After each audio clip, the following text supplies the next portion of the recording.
اس گرم دوپہر میں مدینہ کی گلیوں میں ایک شخص تیزی سے چلتا ہوا آیا۔ اس کے چہرے پر پریشانی تھی اور ہاتھ میں اونٹ کی لگام۔ وہ سیدھا امیر المومنین حضرت عمر کے دربار پہنچا اور بلند آواز میں بولا، اے عمر، میرے ساتھ ظلم ہوا ہے۔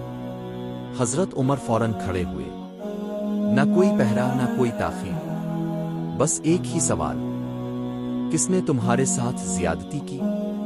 اس شخص نے کانپتی آواز میں کہا، اب کے بیٹے نے میرے اونٹ کو مارا ہے۔ جی ہی یہ الفاظ سنے حضرت عمر نے اپنے بیٹے کو بلایا۔ لوگوں کا ہجوم خاموش تھا، سب کی نظریں امیر المومنین پر تھیں۔ تحقیق کے بعد معلوم ہوا کہ غلطی واقعی آپ کے بیٹے کی تھی۔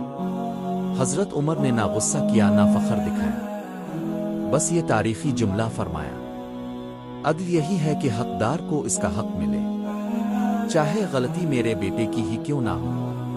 پھر آپ نے اپنے بیٹے کو حکم دیا کہ نقصان پورا ادا کرے۔ وہ شخص حیران رہ گیا، آنکھوں میں آنسو آ گئے، اور بولا، اگر دنیا کے حکمران ایسے انصاف کریں تو ظلم کبھی باقی نہ رہے۔ یہ تھا حضرت عمر کا عدل، جو آج بھی دنیا کے ہر انسان کو ایک ہی سبق دیتا ہے، عدل کرو کیونکہ عدل ہی اسلام کی پہچان ہے۔